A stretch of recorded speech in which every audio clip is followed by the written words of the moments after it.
I'd like to welcome everybody to our first episode of the Crawford County, Illinois Ghost Hunter Society talk show. I'm Jason Snyder. I'll be your host tonight. We've got a couple people lined up. Hopefully they can make it to the show to be guests tonight. One of my team members, Ben Irvin. So we'll see what happens with that. But we'd like to welcome everybody to our first episode. We're pretty excited about this. Let us know what you guys think about it. We're going to try to monitor the comments and talk and interact with you guys. So let us know, if you guys are hearing everything out there. This is our first episode. I want to make sure everything looks good and you guys can hear and see us all right out there. If you can, just give us a thumbs up and we'll start this thing out. But this is our live talk show episode number 1. We're going to do this every Sunday night, hopefully at 8 p.m. Central Standard Time. And looks like I've got one of my guests just entered here, Ben Irvin. So we'll be interviewing him here in a few. You guys can't see him right now, but I'll pop him up there here in a minute. So, but you guys, if you want to comment, we'll try to answer questions too throughout the night. If you guys have any questions. So looks like everybody's giving us a good thumbs up. I'm seeing the comments now, so it's a little bit behind, some lag. But what we're going to do with this show, we are going to talk about anything and everything related to the paranormal. We're going to talk about ghosts and hauntings, UFOs, ETs, aliens, the cryptid part, like Bigfoot, Sasquatch. He's known by more than one name. We're going to talk about our upcoming investigations, our events we're going to be having. And this is also going to give us an opportunity to talk with you guys about the things you don't see, the behind the scenes events and things you guys don't get to see. And the EVPs, we're going to play some EVPs on this show, eventually. But if it goes well, we might do it twice a week. We'll see how this episode kicks off and how everybody likes it. So definitely give us a lot of feedback and tell us, if you're liking the show and everything as we go through. But first off, I just want to go through a few things here. We are, you can visit our website. If you haven't done that, I'm going to pop that up on the screen. You can visit our website at crawfordcountyghosthunters.org. We do have an email address to contact us at. That is illinoishauntings@gmail.com. So if you do not have the email, definitely write that down. You can also visit our YouTube page. That's something I forgot to mention to you guys. We are also dual broadcasting onto YouTube right now. So unfortunately, I'm not monitoring the YouTube stuff right now. So if you're out there on YouTube watching us, you might want to switch over to Facebook if you want to ask us questions. Right now, I'm currently only monitoring the Facebook live feed for questions. So, but if you like YouTube, if you prefer YouTube over Facebook, definitely get on there because you can see us on there right now. Also, we have an Instagram page. It is Instagram / Crawford County Ghost Hunters. Definitely go give us a like on there. Go through my list here.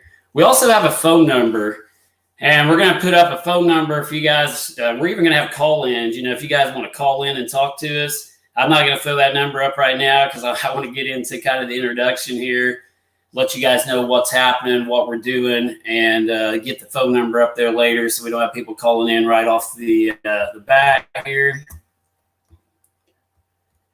But again, if you don't know who I am Jason Snyder. I'll be the host of this show. I'm the founder and team leader of the Crawford County, Illinois Ghost Hunter Society. Sure, if you watch our videos, you see me out there before investigating. I'd rather be out in the field than, investigating, doing talk shows like this, but we thought it'd be cool to start one so you guys can see some of the behind-the-scenes stuff. And we get a chance to interview other people, other investigators, which is going to be cool. I'm going to have like a lot of top-name investigators on here, especially guys that are very, respected in the field of paranormal research and kind of have the same viewpoints that we do. And we're going to be looking for, people to take that scientific approach to investigating paranormal occurrences like us. One one of the guys I'm going to be having, we've got a lineup too. I'm telling you, for like next week, the week after, we've already got a lineup of people to interview. One of our first people we're going to interview, and I'm sure you guys can probably already guess this, we do a lot of co-op investigations with him, is Dale Kazmarek from the Ghost Research Society. So that's going to be a blast. I've been watching a lot of Dale's old videos he's been posting from interviews he's done back in the day. So that's going to be really cool. So definitely check in next week. Next Sunday, we're going to be interviewing Dale. That'll be a good time. So, but real fast, too, I want to put this up here. Forgot to mention, it works here. Music tonight is by the Midnight Syndicate. All rights reserved. It is used with permission. We do have permission from Midnight Syndicate to use their music, so definitely check out their website. Their website can be found at midnightsyndicate.com. They got a lot of cool songs on there, creepy, paranormal-like music, if you guys are into that kind of stuff. So definitely check that out and give them a like, give them a thumbs up. They let us use, their music. It's pretty cool. So that's the music we use in a lot of our intros for our team too, for our paranormal investigations. So get that off there. Again, like I said, I'm new at this too. You guys kind of just bear with me. This is our first ever show. I'm trying to run this program to do this, but I want to give you a little introduction to myself. Again, I'm Jason Snyder, and I've been investigating paranormal occurrences and phenomena for years. I started in 1996. I started going around investigating claims of any type of paranormal occurrence or activity. Started out in local cemeteries, just investigating like local folklore where people had mentioned to me or told me stories of, hey, this is happening there, or you have these crybaby bridges in every county. That was another place, we started investigating right off the bat. We had reports of crybaby bridges, and there's all these places where you flash your lights 3 times and your car, shuts off, and there's handprints on your car. Those are all common, like folklore and kind of urban legends that go through a lot of counties. I mean, you have like several counties that have reports of the same type of activity. So, a lot of that stuff we can debunk right off the bat. And that's something we really stress with our team. We take a scientific approach.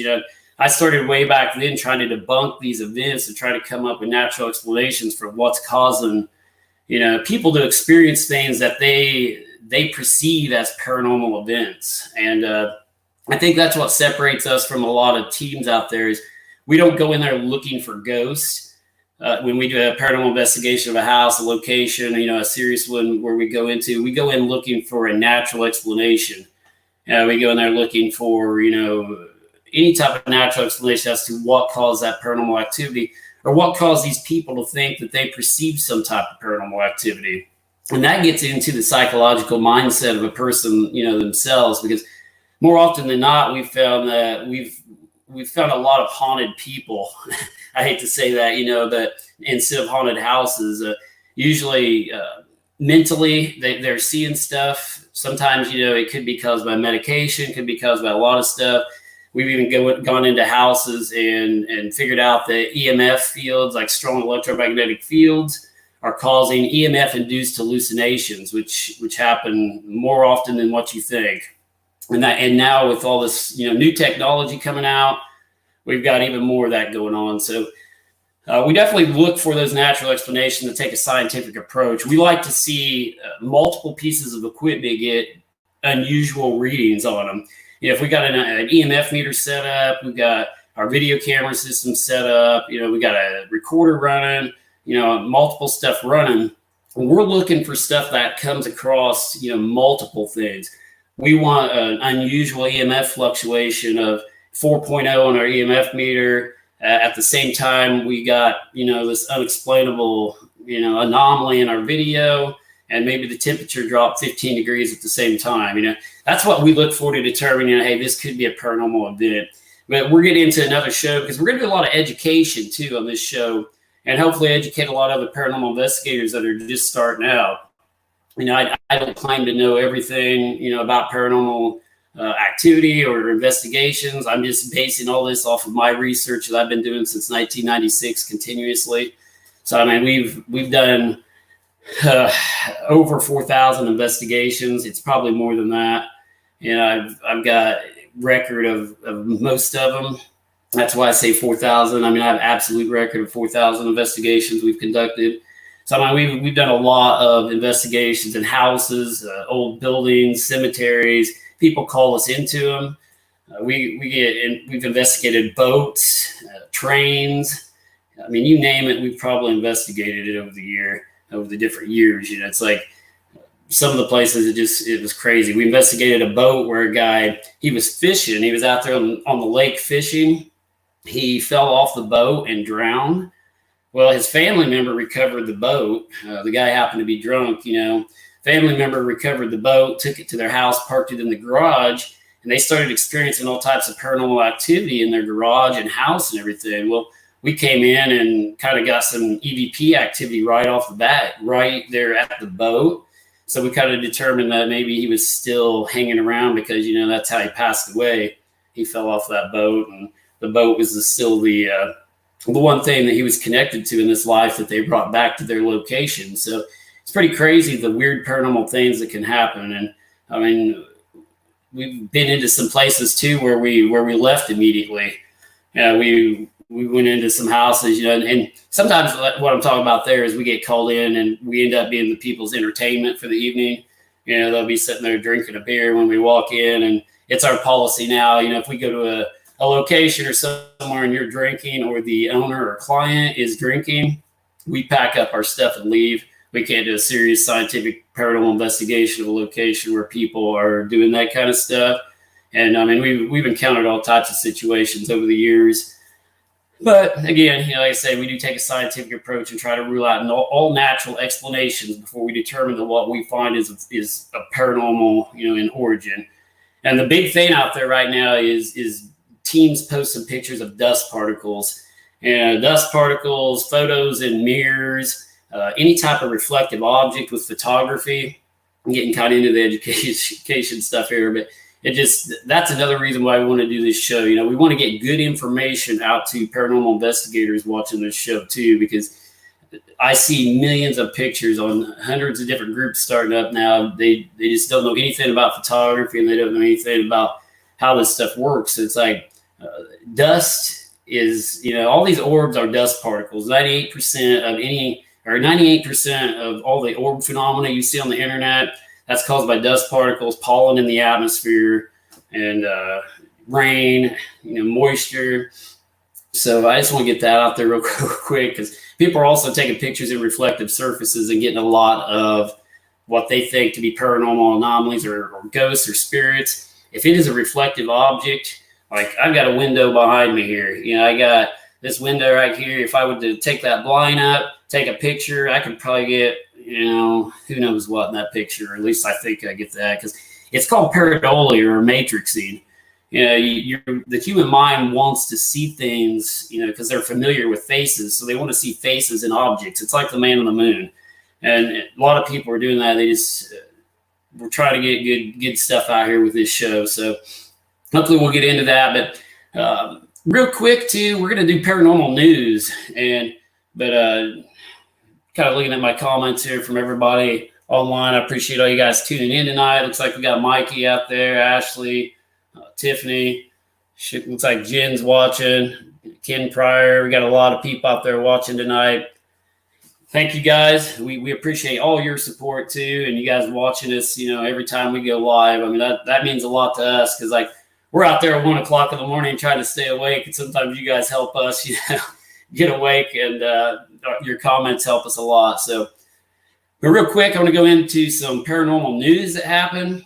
That's some stuff we're going to cover too. I don't know if you guys heard about this. Give me a thumbs up if you did. We posted it on the page. This is like bad paranormal news. The Ashmore Estates was broken into last week. I believe it was last week. And they posted on there, about how the Ashmore Estates got broken into. But the good thing is they did catch these people. So he put a press release out saying that he caught the individuals that broke into the Ashmore Estates. If you guys aren't familiar with Ashmore Estates, that is located up in Ashmore, Illinois. It's one of the haunted locations I investigated years ago before it was the big hype. And we are scheduled to investigate the Ashmore Estates. I believe it's July 25th. I have to look at our calendar. I may be off a day on that. But we are going to the Ashmore Estates again this summer. So that's going to be a big investigation. If we get over all this virus stuff, we're able to do that. So we're also going to investigate the Limp Mansion. We had that on our places to investigate. And unfortunately, it got canceled due to the virus too. So we've got a lot of investigations kind of sitting there idle right now. And we're going to keep those going. So sorry, trying to keep my live feed over here so I can see what you guys are saying. Another big paranormal news story. If you guys watch our breaking live investigation we done, we were at the gas station and we went live. We hadn't planned on doing this. I got several reports of UFO activity in the area, and come to find out, we did respond to it. We got several pictures sent to us of UFOs north of Oblong. So we responded to that, went live with it for one of our quarantine edition videos. Come to find out, it's those Starlink satellite deals that Elon Musk, sent up there. I guess there's going to be 46,000 of these things they're going to send up, I read. And it's just basically satellites they're sending up so we can have a worldwide internet, to where they're just going to blanket the earth, with these satellites. And, if you're in the Amazon jungle or you're in a big city, it doesn't matter. You're going to get high-speed internet, supposedly due to these satellites. And I'll tell you what, that set off a chain reaction across the United States of UFO reports, because a lot of people had no clue this was happening, including myself, because I responded like a maniac trying to see these UFOs north of Oblong. We hauled butt up there to see what was going on, and it's just satellites. So people were, and I couldn't, the funny thing was I couldn't see my live feed because I was driving and we were going live. So I couldn't read people's comments. If I would have read a minute into it, they're like, it's the satellites. And I just kept going. But thank you guys for quickly helping us debunk that situation, because I called back the individuals that sent out the reports, and they said, hey, this is a satellite deal going on. But hey, anything like that excites me, and I took off. So we tried to get up there and see what was going on. But anyway, one of my guests tonight, I've got with me here, and I'm going to be bringing him into the live feed here in a second. It's going to be Ben Irvin. Ben's been with me for a long time, so we're going to interview him and talk with him tonight too. And this is kind of a meet the team type of thing, meet all of us and kind of give you an introduction to what we do. I mean, we basically do scientific research into the field of paranormal, phenomena. And we do a lot of EVP, electronic voice phenomena research, and ITC research. That's why you see me using that ghost box a lot, because I can run around. We're going to get into education about these EMF meters and how they're useless in the field of paranormal research if you do not know what you're doing. They pick up everything. EMF hits are not caused by ghosts 98% of the time. We're going to get into that, though, in a future show. But, we do take a scientific approach, but we do a lot of communication research, because if something responds to me intelligently, if I say, hey, what's your name? And I get a name like we've been getting on some of our live feeds, that's what we really want to see. We want to see intelligent interaction and response to the questions of the things we're doing. Because we can sit there and say an EMF hit, our EMF meter is going to 2.4 all night long. But, what caused that? Was it our cell phone? Was it power lines? It could be anything. So that's why we're doing more of the communication stuff anymore, especially with EVP and ITC research. What ITC is basically is instrumental transcommunication. It's communicating with any spirit entity or any intelligent being. We don't know what they are. I'm not saying they're ghosts or spirits we're communicating with, but the ITC part is communicating with them through any electronic device. So, you can be using a TV and a face coming, or words come across your screen, or a voice comes across that white static on your old TVs or your radio station. People used to use those and tune the dial or on your radio and get some white noise, and voices would come through. Just any type of intelligent communication through any electronic device. And that's what we've been highly researching. We want to know what these things are, why they're coming through. Is it a ghost or spirit? What frequency are they on? What frequency are they using? I mean, we're trying to narrow all this down. So, eventually maybe we could have a telephone with the dead. And that's what the whole theory is behind this. When you turn on that ghost box, it's a telephone to the other side. So we're doing a lot of research into that. But again, we try to debunk those things too. We try to make sure it's not, just audio pareidolia, which is you thinking you hear something that's not there, which is what a lot of people do too. They listen to this stuff and they make out stuff that's not really there, because they want to hear it. But when you guys hear it over our live feed, that's what we like too. We like to hear you guys, picking that stuff up on our live feeds that we're hearing too, and I say, especially that you guys get the same names we're hearing. That's awesome. So, again, we like you guys interacting with us on our live feeds. It helps us with our investigation actually to prove evidence-wise, that we're hearing this stuff also. But we're going to get into our first guest tonight. I'm going to bring him into the live feed here if I can. So I'm going to throw my earphones on so we don't get some back feed, Ben.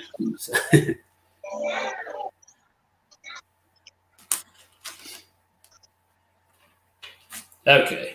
Can you hear me all right? Yeah, can you hear me? Yeah, it's not coming through my earphones, so we're going to take those out. Hopefully we don't get back feed. Yeah, I can hear you all right. I'd like to welcome Ben Irvin to the show tonight. He's been with me for a long time. I actually don't even know what year. That's why I'm interviewing Ben tonight. I can't remember what year Ben joined my team. He's been with me for years. Oh, shoot. I don't know. You remember what year you joined, Ben? 2005, probably. 2005? Late 2004, maybe 2005, somewhere around there, I think. Yeah. I was still in high school. Yeah. I thought you were you were still in high school. And a lot of my team members started back in high school, and we're still going. It's pretty cool, especially Ben, he's been with me that long. He started in high school too, and he's still here. So I've had a lot of team members come and go over the years.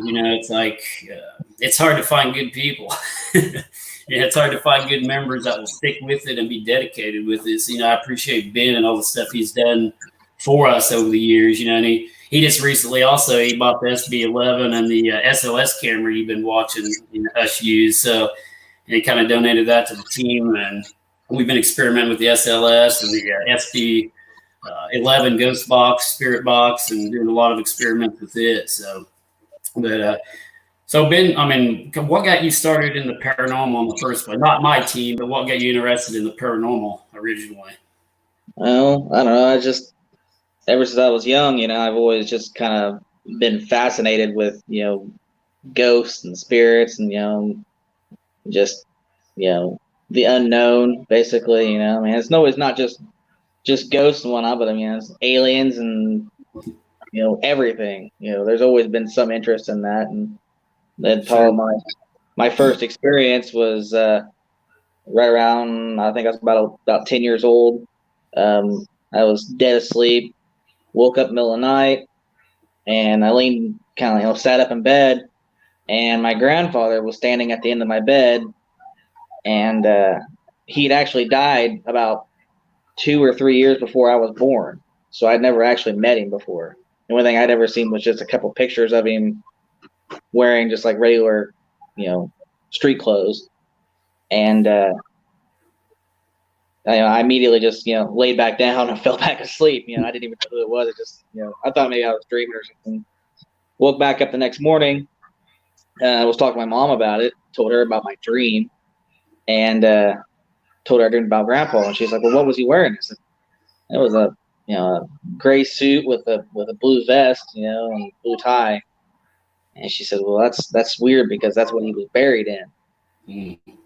So ever since then, kind of like, yeah, that's I kind of sparked my interest there, and then it's just kind of been downhill from there. Downhill. Yeah. Yeah, I know. And then I jumped off the cliff when I met you. What's that? And then I jumped off the cliff when I met you. Yeah. Yeah, that's pretty cool. That's pretty neat to hear. How you got interested in that, and that's another thing. Going into our team and what we do. There's actually 4 people on my team that have what I would call, abilities to sense and, maybe hear and see things. 2 of them will talk about it, 2 of them won't.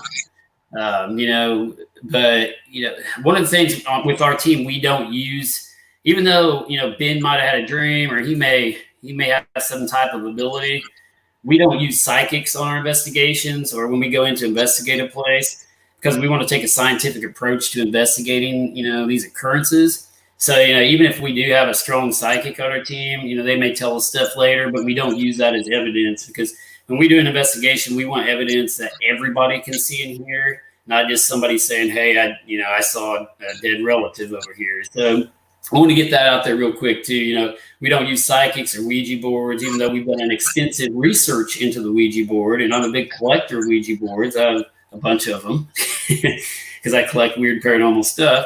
We don't use that stuff on investigation. We take a scientific approach, but that's pretty cool. The way Ben, got started in this, and got seen that. He's had experiences, I know throughout his life, seeing and hearing weird things. But what, Ben, made you want to actually join my team going into that? For one, you were the only team around here. Well, thanks. I feel special now. Well, shoot, I tried meeting you probably for 2 years before I'd actually joined the team because I used to see you drive around in your little truck and it said paranormal investigator on the back of it or something, or ghost hunter on the back of it. And I was like, I need to get a hold of this guy. Who is this guy? I keep trying to track him down. I don't know how many times I've seen you at Oblong somewhere and seen that truck parked somewhere. I was like, man, I need to get a hold of him. I actually had to remove that from my truck because I go to McDonald's.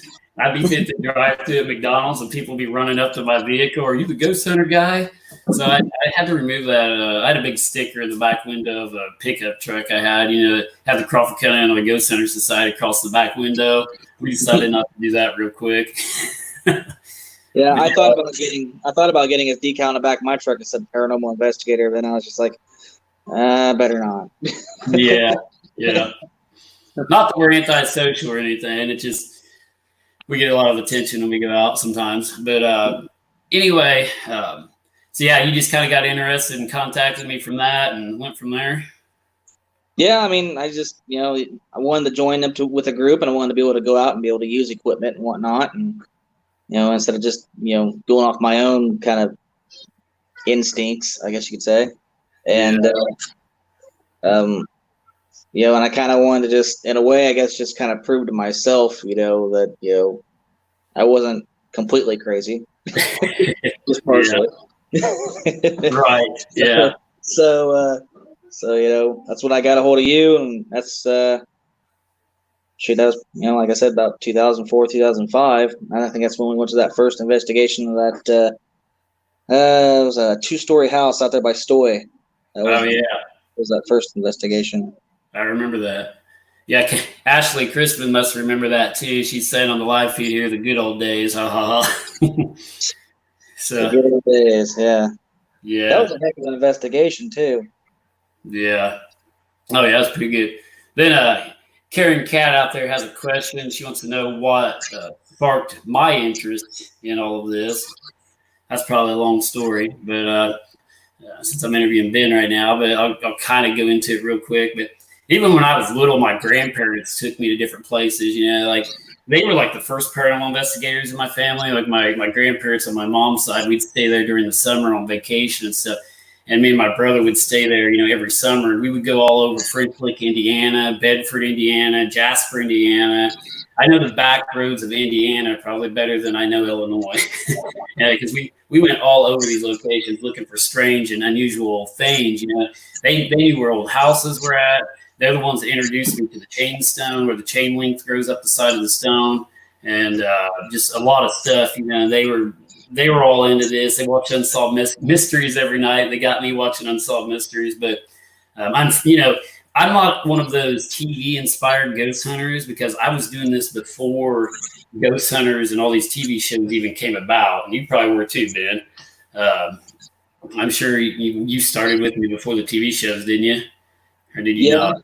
Yeah, I didn't really watch any of the TV shows if they'd even just gotten kind of popular. Maybe I don't even know. I don't even know if Ghost Hunters was out. Yeah, I mean, there was no TV when I started doing paranormal research and ghost hunting. There were no TV shows. There were barely any sites on the internet. I mean, I had a website up in 2000. I mean, there was some coming on, like 90. I started in like 1996. There was some coming up in like 98, 2000 area. I put my first original site up in 2000, the 2001 area. Yeah, and, I used to go to that website. Yeah, that website is awesome. We're trying to get it back to its former glory because it got hacked in like 2015, so we had to redo our website. It was CrawfordCountyGhostHunters.com, and now it's CrawfordCountyGhostHunters.org. So we do not have the com name anymore, but unfortunately, we do, or fortunately, I guess we've got one back, and it's CrawfordCountyGhostHunters.org. We're trying to get all our stuff back up on there, right? Informational articles, all kinds of stuff. But yeah, I mean, I just kind of had an interest from a young age too. I was kind of always interested in it, and we started doing it a long time ago. My family actually thought I was nuts because there wasn't any of these shows on TV. It wasn't popular back then. I was the weirdo back in the day. I was a weirdo that hung out in cemeteries late at night. My family thought I was some kind of like satanic worshiper, like Satan worshiper, where I was going out and doing this weird stuff. I'd inform them that's not what was going on at all. I'm just into paranormal research, and I'm trying to research these myths and folklore and stuff that people report. And eventually they were all right with it, but like back in the day, some people thought I was into some weird stuff because of this. It's like, and now it's popular. Everybody and their dog's got a ghost hunting team. It seems like every county's got one. Every state. It's hard not to find a ghost team in your area now. Checking the comments here. It says, "Do you guys ever get creeped out?" By Luke Massey here. And what is the craziest thing you've encountered? I'll just ask you that, Ben. Let you answer, with what's one of the creepiest things you've seen or encountered? Probably, I have two things, probably. Both times you were there. First time was when we went to go check out that house over by the substation. You know where I'm talking about, right? I know what you're talking about, yeah. We were walking up this little lane up to this house, and it was dark. And we're just sitting there, we're just standing there kind of talking and just walking real quiet and casual. And then all of a sudden this like murderous scream let out through the woods. And you and me just took off sprinting back down that driveway. That's the night I figured out. I was like, why? Because you're outrunning me. That's what I was getting ready to say. That's the night I figured out Ben can run faster than me. That I can. If he left me sitting. I was out of there. What's that? I said I was out of there. Oh, yeah. I was too, because I wasn't going to stay there by myself after you left me. Well, we left at the same time. We were gone. Yeah. We weren't sticking around. Yeah. So we heard this blood-curdling scream, like you say, come out of this house. We just got almost to it. I mean, it was bad. And, that was back in the day when we were in stuff. We didn't try to investigate it. We were in, back in the early days. Yeah. We didn't really run in the early days. Yeah. I can't run as fast anymore. But yeah. I try What's that? I said I try not to. I'm just kind of like, screw it, take me. Yeah. Anymore we try to like run toward the activity or go toward the activity because I've seen so much stuff now, after doing this for so many years, since 96, that I just don't run from it anymore unless it's extremely bad. If we do run now, you better get ready because something weird's going on. If we get out and actually run, but I may say a lot of what the heck was that and say some inappropriate stuff that's not, that I can't say on our talk show. I feel a little deep. Yeah, I do a lot of beats in our EVP sessions when I play them back. I'm like, what, with that. So, but yeah, we've had some pretty good adventures over the years, and that's the cool thing about it too. I was gonna say the other time was over there at Betsy Reed's site. Oh yeah. You go ahead and talk about that. Well, we had that film crew down from, what was it, Champaign? Yep. They were doing a documentary on just ghost hunting in general, I think. I don't think it was just on Betsy Reed. Yeah. We went out there and pretty much, I think we came to the conclusion that I pretty much became possessed, possibly, by her. It wasn't very good. Yeah. Even I don't know all the extent of what happened. Yeah. I don't know what happened to you either. All I know, we were filming a documentary that was going to be played on TV, and this girl was filming it. This little documentary company thing. This girl came up. She was filming with her crew, and it was called "Secrets of the Unknown." Was the documentary we were in, and she filmed it. And I don't know what happened to Ben, but I look over and he's kind of. I don't know if you guys ever seen the Blair Witch Project or not. And he's kind of standing over there like. Kind of like with no expression on his face. I mean, he's looking weird, guys. I mean, he's like just standing there. Something's wrong with him. I can tell. Like he seriously thought something went into him and caused him to act like that because he was not acting normal. Yeah, he wasn't acting normal on camera. He was not acting normal at all. So I'm not a big believer in the possession and all that. I still think most of that's caused by mental illness. Unfortunately, I've investigated several cases of possession. And most of it is unfortunately mental, some type of mental disorder, unfortunately. And that's often untreated, in today's society. It's pretty sad, but we get a lot of possession cases where we investigate, stuff. I've investigated cases where people are like, you're going to go in there, you're not going to last 10 seconds in there with this person, he's possessed. I go in there and it's just an ordinary day for me. It just something that I can explain usually. Ask a series of questions, and unfortunately, most of my conclusions have been some type of mental disorder. Getting off the subject here, but something happened to Ben. Though I don't know what it was. I don't know either. It was weird. I don't know either. It was weird, and I just remember I felt like I was just angry at everything and everyone, and I didn't want to be on the camera. I didn't want the camera there. It was just, I don't know, I just didn't feel myself, that's for sure. Okay. And I don't know. Hey, is your camera working on your end? Yeah. Is yours? No, mine's froze up on this end, but that doesn't really matter for me.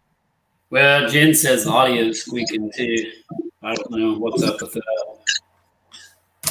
I don't know. Oh, well, I guess as long as you can still see my camera and yours is on, that's all that matters. Yeah. Are you guys getting a lot of squeaking out there on the live feed? Jen saying we're hearing some squeaking. Give me a thumbs up if you guys are getting squeaking. We may have to fix that. Ashley said okay on her end. Again, we're working the bugs out of this thing, guys, so bear with us tonight. This is our very first episode. Try to get everything lined out here. Yeah. We got one. Well, we're getting some thumbs up. Yeah, they're getting some squeaking. Some feedback sounds. Let me try switching to earphones. This may mess it up. We'll see what happens.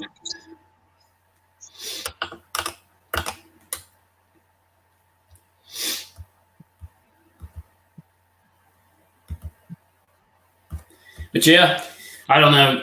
We've had some strange things happen to us over the years. Definitely. I mean, you can tell us some more of your stuff you want, Ben, while I try to figure out this audio problem. Yeah, I mean, besides my own house being haunted, it's got a lot of paranormal stuff. Doors will move, stuff falls off the shelves, off the stoves. Toys will go off by themselves randomly. Toys will move sometimes. You'll hear footsteps across the upstairs floor while you're downstairs. I've heard whistling before, like I think it was like somebody was walking down the stairs and it sounded like somebody was whistling. Oh, really? Every time I go and get in the shower, it sounds like someone opens the front door and shuts it, like they came in the house. And I don't know how many times I've had to like jump out of the shower, like bare butt.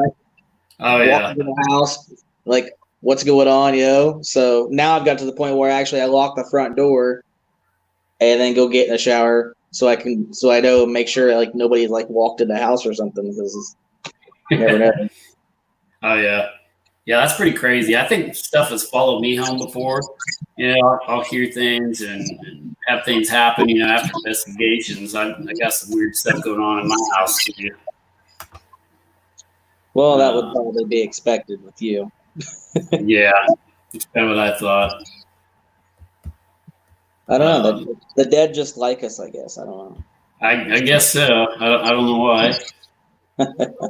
Yeah. No idea either. We're just What's that? We're just likable people. Can you hear me now? Yeah, I can. Huh. Okay, I was messing with an audio setting. I don't know. I can't figure it out, but it won't switch during the live feed, so it's something we'll have to work out for the next broadcast. Does it sound any better out there, guys, or is it still pretty bad?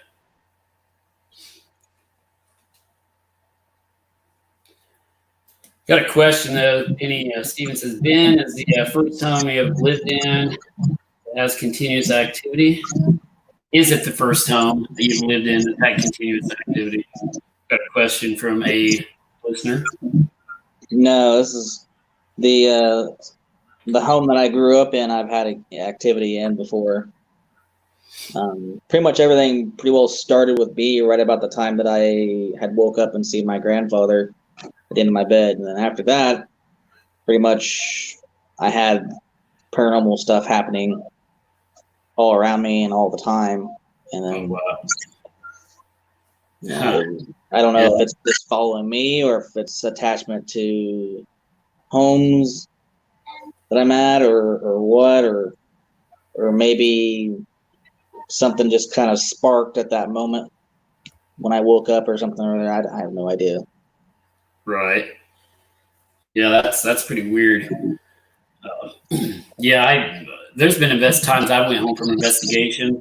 I've heard knocks on my wall. I've had felt like the covers pulled off of me one night. I mean, all kinds of crazy stuff going on. But I think they do follow us, but it seems like it doesn't last that long. I don't know. People like stay there for like 3 days or so and it leaves. But kind of weird. I think that maybe it's partially that, you know, they see that we're trying to connect with them and contact with them and whatnot. So they, you know, they stay with us trying to, you know, make that contact. Right. So follow us and whatnot. And then once they realize, oh, hey, these guys ain't paying attention to us anymore, then they just kind of leave. It's kind of an idea. Yeah. Yeah, that's pretty cool. It says, got another question here from D. Lincoln Felters. Why do you think some people experience more paranormal activity? You know, you want to answer that, Ben? Or? I think that some people kind of give off, I don't know how you would explain it, like an energy that draws that other kind of like spirit energy to them. It's kind of like, best way I could describe it was like if you get a vibe from somebody, you know, you meet someone and you know, you can tell like right off the bat, like, I don't like this guy, you know. Yeah. Or you meet someone and it's like, oh yeah, hey, I can really vibe with this person, I can get along with them, I like them. And I kind of think that's how it works with the paranormal in a way. I mean, it's kind of the best way I can somewhat describe it. I think that there's the people that can really pick up on the spirit activity and who are kind of, have that ability to see or speak with the spirits, or Right. or the spirits can tell that that you have that ability to be able to do that. Then basically it comes to the point that they notice that you notice them, so they're gonna try to come to you automatically. Yeah. Yeah, I think you're kind of, same thing sort of, but some people are just, more open to it than others. It's like, we've been taught since a young age that ghosts aren't real.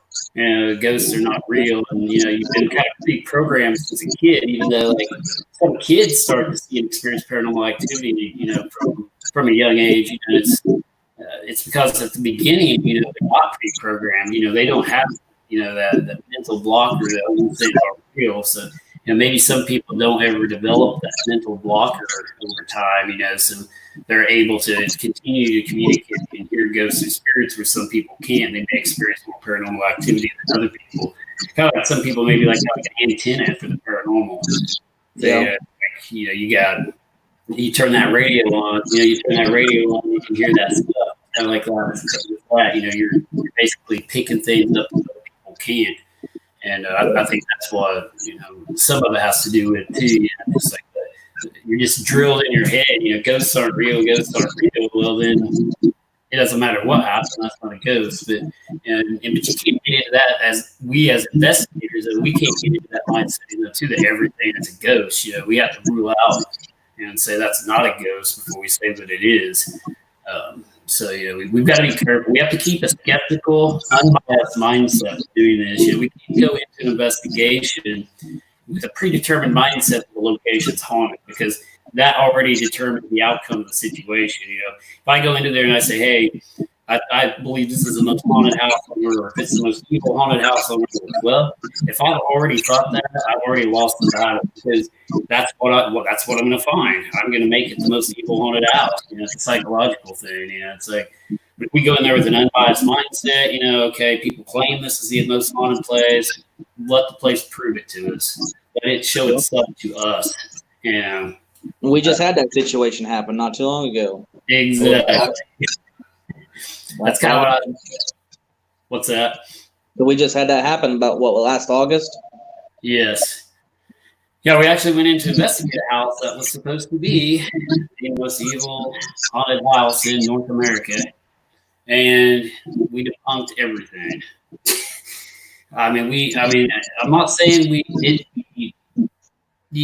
I'm not saying other investigators have not had experiences in there. Not saying all these people have not experienced strange things in this house. I'm just saying we didn't. we didn't have the experiences that other people had in this house, and we came up with natural explanations for most of the events that have taken place. Scientific natural explanations that we can prove, is the reason why people are hearing and seeing some of this stuff. People get mad now. That's the new thing. Like, people are getting pissed when you debunk something.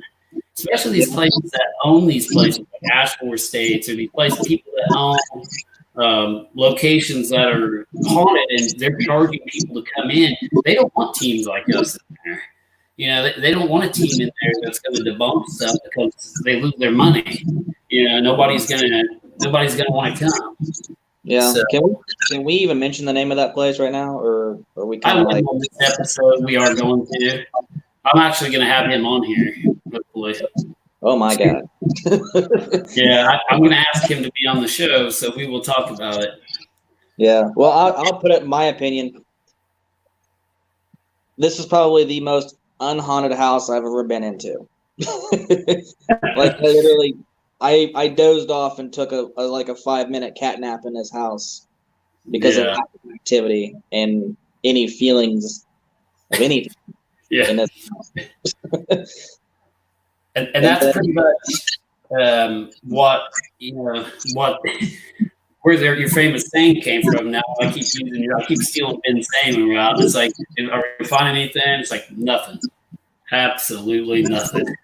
That I'm kind gonna of get came from shirts made that say that. yeah, that came from that house originally, I think. And Ben started saying that, so it kind of stuck with us. But yeah, it was crazy. It's that's something people don't understand out there. They pay this money to go to all these places with hype, like Ashmore Stage, like these other places that charge you to go in, Waverly Hills. I'm not saying these places are haunted, but I'm saying they hype them up to get your money. They sell fear. They sell a scary product. And that's why people pay to go in these places. So. But yeah, we try to debunk the place. They get pissed off at us. I mean, they get mad at us. People get mad at us when we go into their houses and they're experiencing some paranormal activity, and we debunk it and say, "Hey, they're hearing pans in the kitchen, for instance, rattling." We go in there and we say, "Hey, the pans rattling in the kitchen are caused by mice. We got it on camera. We got mice running across your pans and making noise. That's probably what you're hearing in the morning." They get mad. They want a haunted house. That's the mindset out there nowadays. People want their house to be haunted. I don't understand. Back in the day when I first started, Ben's got his kids here. Yeah. This is real life here, guys. He's watching his kids right now. So, but people, they want that to happen. So, yeah, they want a haunted location now. Please come and hurry up, please. So Joe Turry says, have you ever had a possible cryptid encounter while investigating a cemetery? Yeah, Joe, to answer your question, we have. On a couple of occasions, I've experienced what I believe to be some type of cryptid or Bigfoot, Sasquatch type activity at a cemetery we were investigating. We heard sounds we couldn't explain. We heard something huge coming out of the woods. And we are going to do cryptid shows, so we will talk about some of those experiences. That's going to be in future shows. We're definitely going to hit on that. But absolutely, we have had strange Sasquatch-like things happen to us, or cryptid encounters while we're out investigating for ghosts. That's the same principle as going deer hunting, and you see a lot of squirrels. What happens to a lot of times we go out ghost hunting and we see Bigfoot instead. So, you good, Ben? You need a break? Yeah, if you could give me a little break. I've got people wanting sippy cups and whatnot, so. Okay. I'd like to thank Ben Irvin for being on the show. I've got another guest coming on after Ben anyway, one of my longtime team members. Maybe we can get the sound issue straightened out here in a minute, too. One of my longtime team members, Rebecca Knighty. She's going to come on next with a phone interview. So I'm going to get Ben out of here, and I'd like to thank him for being on the show. You'll definitely see more Ben. He may be co-host with me on certain occasions. So thanks, Ben. Yep, not a problem. All right. Now that I'm not interviewing him, the sound audio issues ought to go away. But my next guest, like I say, is going to be Rebecca Knighty. She's a longtime team member, and she's supposed to do a call-in. So I don't know if she's watching this, Becky, but you can call in anytime. I don't know how that's going to affect their audio. We are still working the bugs out of that, but we're going to try a call in on here, see if she can call in, and we'll talk to Becky. But in the meantime, I will talk and answer some of your questions here. Everybody out there watching, again, we appreciate it. Is the audio better now that I'm not interviewing somebody? Because I think I know what the problem is. I think I just need headphones for the interview process when I've got a person on here. Can you guys hear me okay now? If you can hear me okay now, give me a thumbs up out there.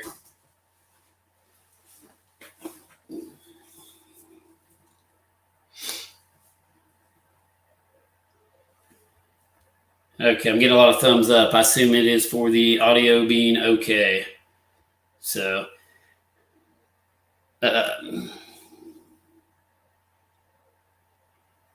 okay, good now, everybody's saying. Good deal.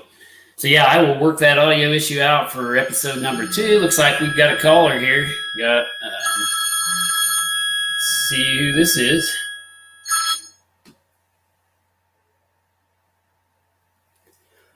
Welcome to the Crawford County, Illinois Ghost Hunter Society talk show. Is this Becky? Hello there, Jason. How are you this evening? I'm good. How are you doing? Not too bad, thank you. I've been sitting here listening to you and Ben.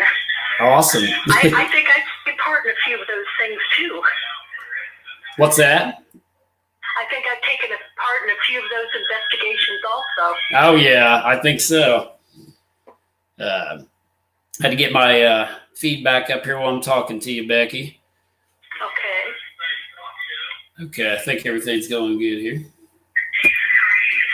Okay, let me move out of the room so you don't hear my feedback. Yeah, you'll probably have to kill your live feed,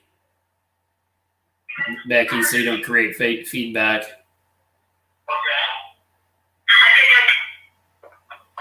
Okay, is that better? Yeah. Okay, great. Okay, we got Rebecca Knighty on the phone with us tonight. She's one of my longtime team members. She's been with me for years too. I can bring it up on Facebook and see what the exact date was, because her very first investigation, we're going to talk about that, was at Pemberton Hall at Eastern Illinois University. And that place is supposedly haunted, by a lady or by a girl that got murdered there. And we investigated the location, but I'm going to kind of let Becky tell you about that. And, well, I guess what originally got you started, though, Becky, in the paranormal in general, and then we'll talk about the investigation. Okay. First of all, and Jason's probably going to get tired of hearing this because I tell this to everybody, I was born on Halloween, bowing to my pagan friends. So I was sort of born to do this. But I've always had an interest because from the time I was a child, I would see things and hear things that made me think. I had a very good imagination. Sure. And I slowly began to imagine or realize that it wasn't my imagination. Things were happening that were not normal. Okay. And everyone that knows me knows I'm not normal. My brother used to tell me I was paranormal. But it led me to believe that there was such a thing as ghostly spirits. Uh-huh. And I actually met Jason 2 years before I started on the team, because the group started doing tours. And I went 2 nights in a row because I loved it so much. I think it was the first year, I went with a friend, and then I went with my brother and his sons one night. And both nights there was something paranormal going on. That would have been probably, okay, I started in 2005. Uh-huh. So I've been with you 15 years at the beginning of October. Oh, wow. But it would have been probably two years before that is when I went on the tours. And I'm going to bring up something there that I didn't even realize was possibly paranormal till later. Okay. The tours started at a small country store that has been in Jason's family for many years. The tour that I went on was very, very, very cold that night. It was probably close to freezing or below. And we met inside the store to wait till we all got there to go in our cars. And my brother and I sat there and watched this gentleman in the corner. And as I said, it was very, very cold. But there was a man in the corner that was wearing bib overalls and a T-shirt. And he just sat and smiled at us, but nobody talked to him. It was like they were ignoring him. Well, many years later, I talked to Jason, and he told me that his grandfather was known to haunt the store. Yes. Yep. And I explained to Jason what this person looked like, and I think we came to the conclusion that it was a very good possibility that it was your grandfather there. Oh, yeah. Enjoying the tour, too. However, that's just sort of a byproduct, but a by-story there. My first investigation, I had heard about the group, but I had absolutely no idea how to get into the group. And I found out one of my friends was a member, Yep. Barb Legg. And so I asked her, is there a way to try out? Do you go to classes for this or what? She said, well, let me talk to Jason. And apparently she must have talked me up very well because you allowed me to go on this first investigation. I had never. It was a big one, too. Yeah, I had no idea what to do. Yeah. And actually, I did everything wrong, I think, because Barb, I would ask questions of Barb during the times that we were recording and everything, or we would stand in another room and whisper, not realizing that you don't do that because it comes across the tapes. But anyway, when we got to EIU, to Pemberton, we were all standing in the lobby of the dorm, waiting for somebody to come and give us a small talk, tell us the guidelines of what we could and couldn't do, and start us on the tour.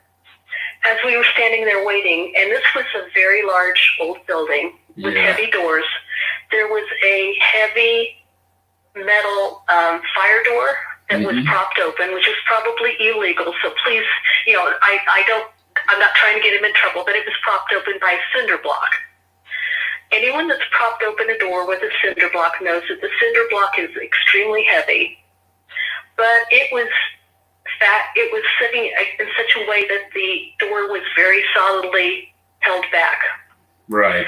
I believe I was the closest one to the door, and I was probably 2 to 3 feet away. We had not even gotten close enough to touch it.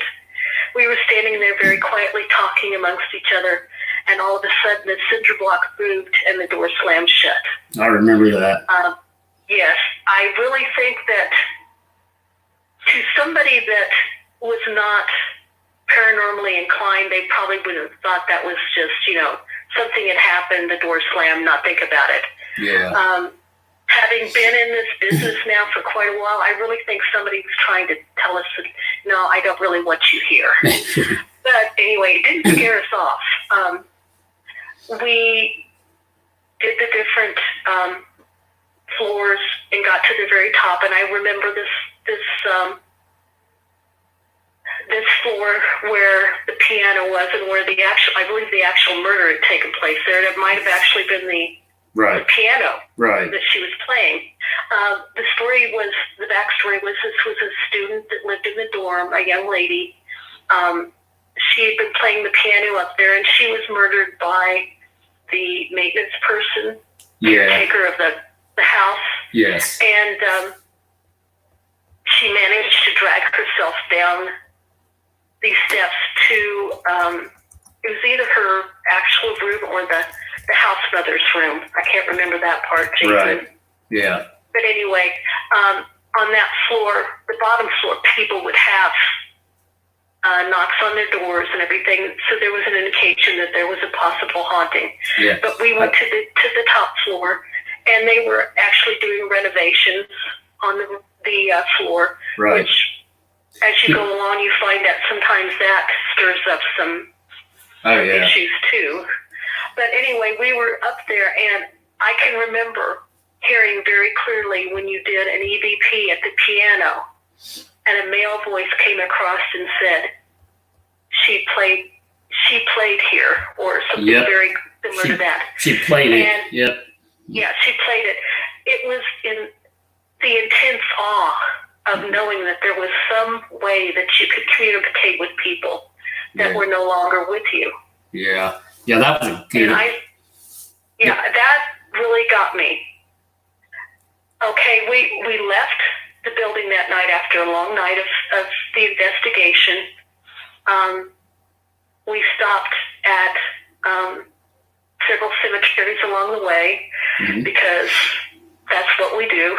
Yeah. And then the people that I was riding with had been talking about the Robson Spook House. And I had absolutely no idea what they were speaking about. Yeah. I'd never heard of it.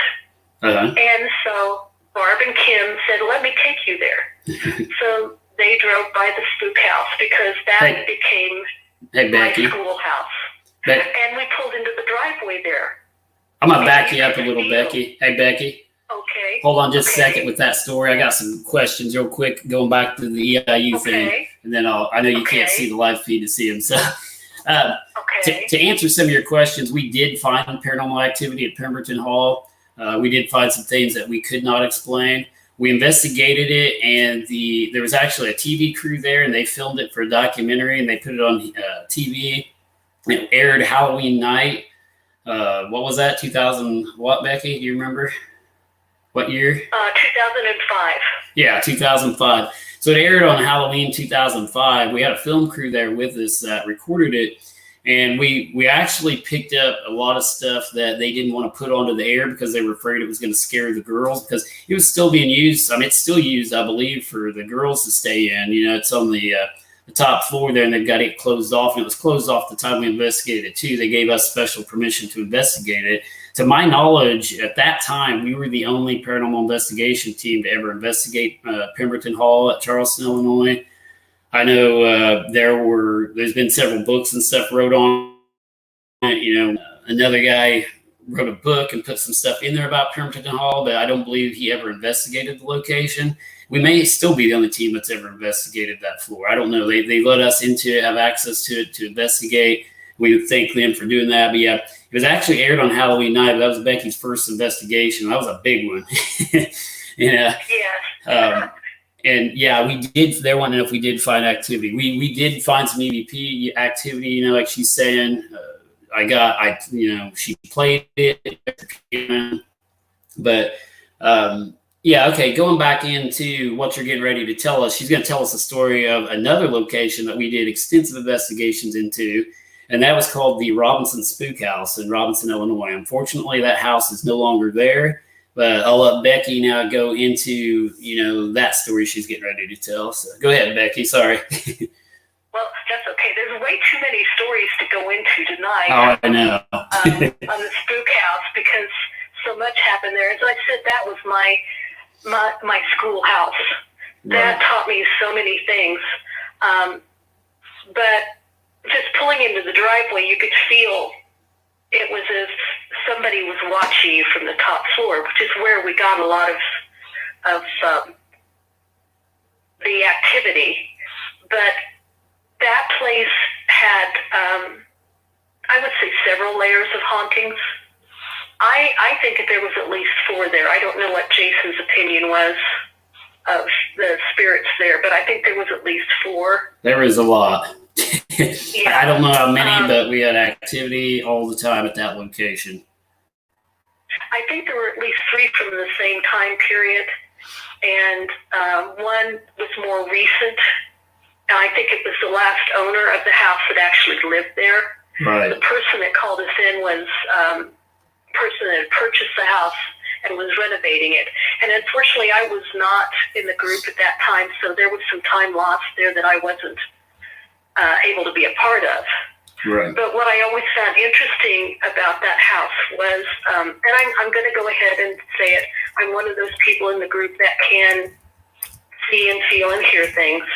I think everybody has that to a certain amount. They just don't always realize it. But I acknowledge it. I use it on investigations sometimes, but we don't use it in the scientific approach because there's really no way of measuring that, so it can't be scientific. But we sort of use it as backup information. We talk later about it. But I guess I can say I became a little bit affected by a little girl that I feel was haunting the place. And then there was somebody I called Mr. Nasty, who was not a nice person. Jason got a lot of EVP from him because he wasn't nice. He was very territorial. And we have a saying in the paranormal, as in life, also in death, or as in death, also in life, whichever way you want to put it. Yes. He wasn't a nice person when he was alive, and he continued to be that way after he died. My saying about ghostly spirits is basically they're people without bodies. Right. And so I try to treat everyone with respect as if I were meeting them on the street. This person was not a nice person, so it was very hard to deal with him. But anyway, we got a lot of EVP activity and other activity from him.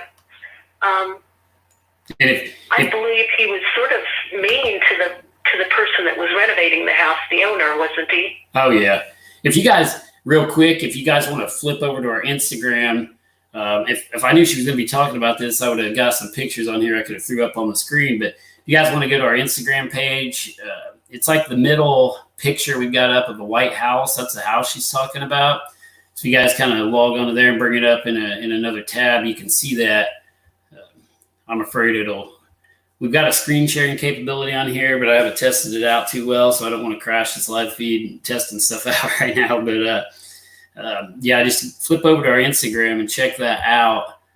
It's the White House, and it says, it tells you, about it. You guys can see that. And we captured an apparition beside the house that she's talking about. So, okay, sorry, Becky, go ahead. Oh, no, that's okay. I was going to bring that up because it always surprises. That was why it was such a fabulous learning experience. The current owners at that time were trying to sell the house on eBay, and they were selling it as a haunted house. Jason had went and taken a picture of the outside, and when the picture was developed, he had not even seen it, because a lot of times you don't see these things happen with your naked eye. You see them afterwards. It's like hearing, when you're talking into a tape, you don't always hear it with your, I guess, naked ear. Right. But you do hear it later. It's the same with pictures. And he saw there was a very clear image, although transparent, of a lady standing in what would be the driveway. Yes. You could see her long dress, but you could see through it. Yeah. It looked like glowing eyes. I don't know if she wore glasses.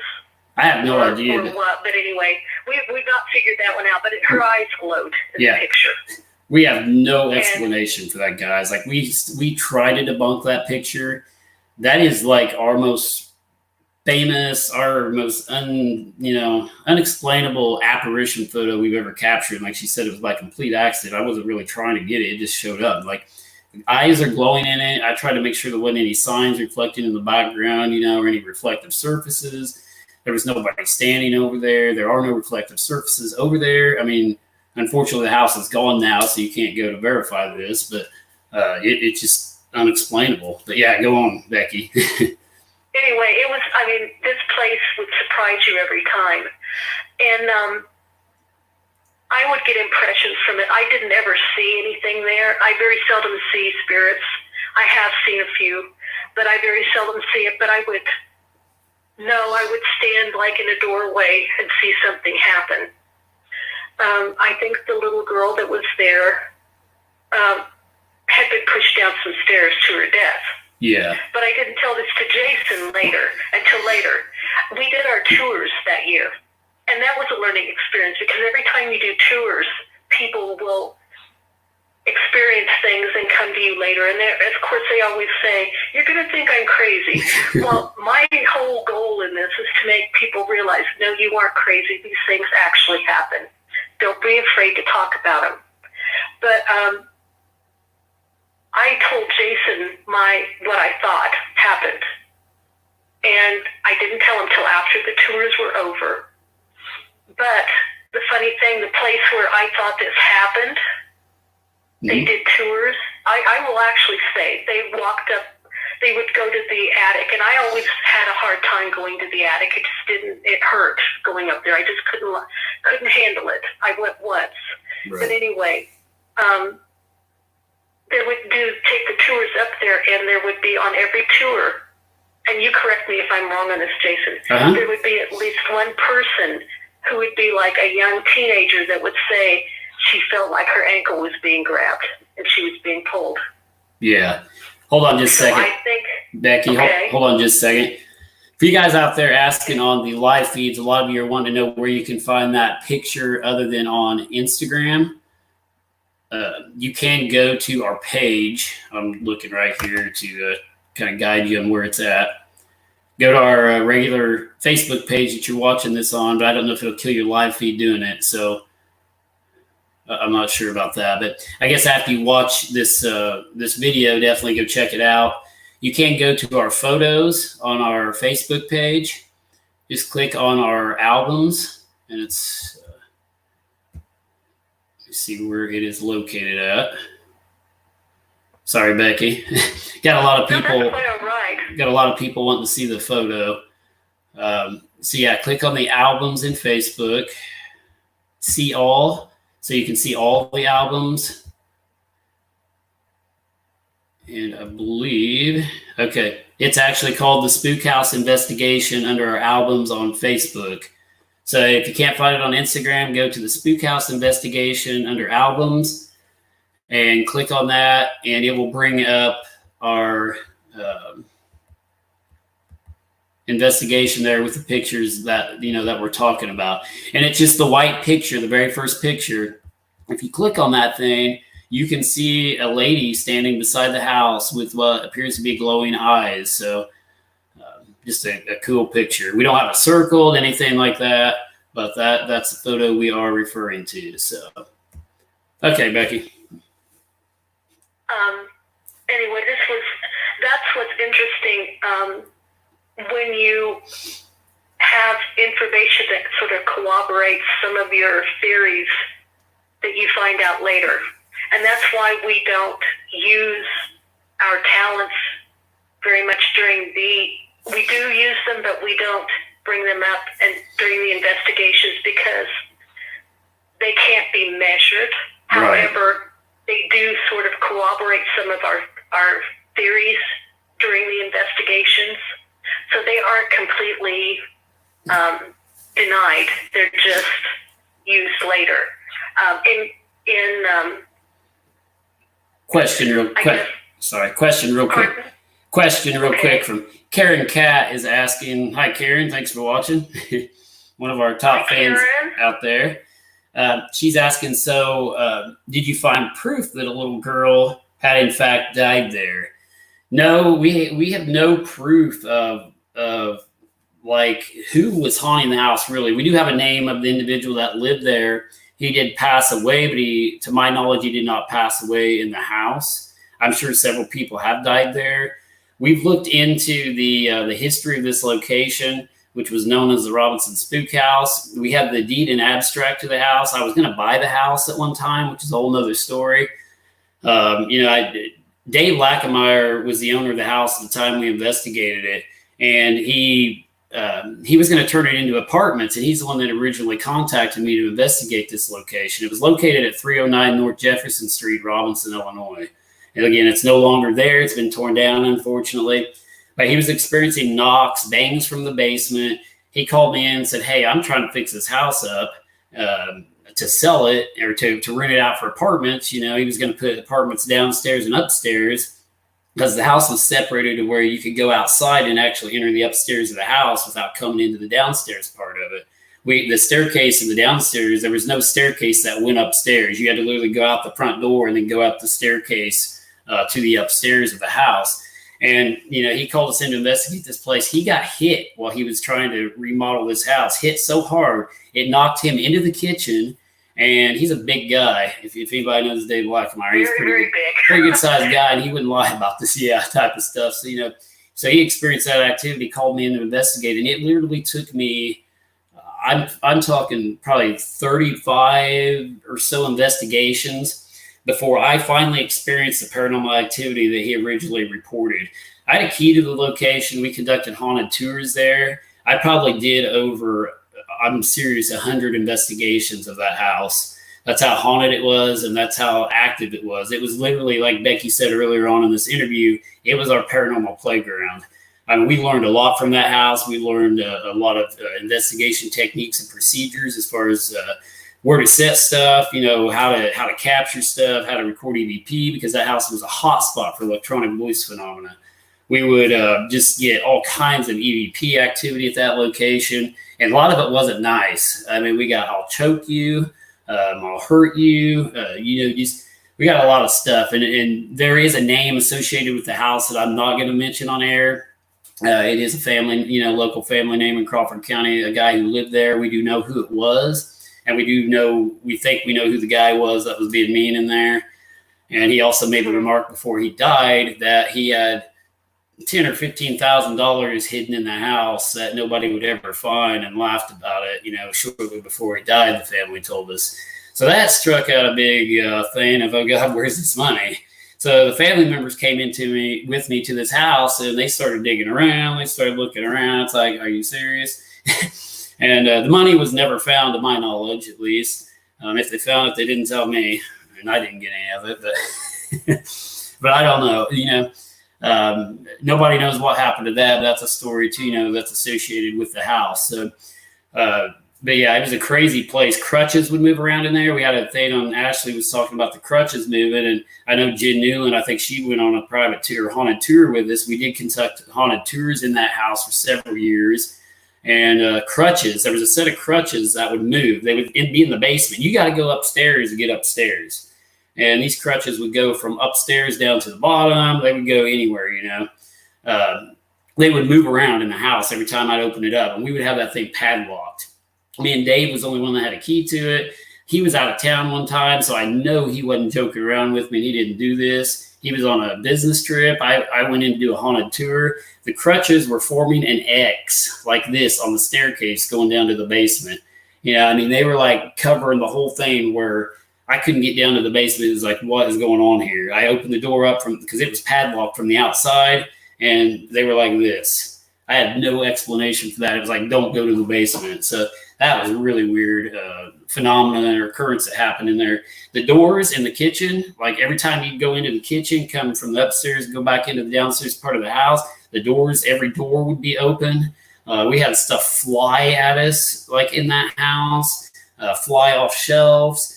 One time, plaster started literally ripping off of the roof in the upstairs in one of the bedrooms. It was hanging plaster. Plaster was falling and flying sideways at us across the room.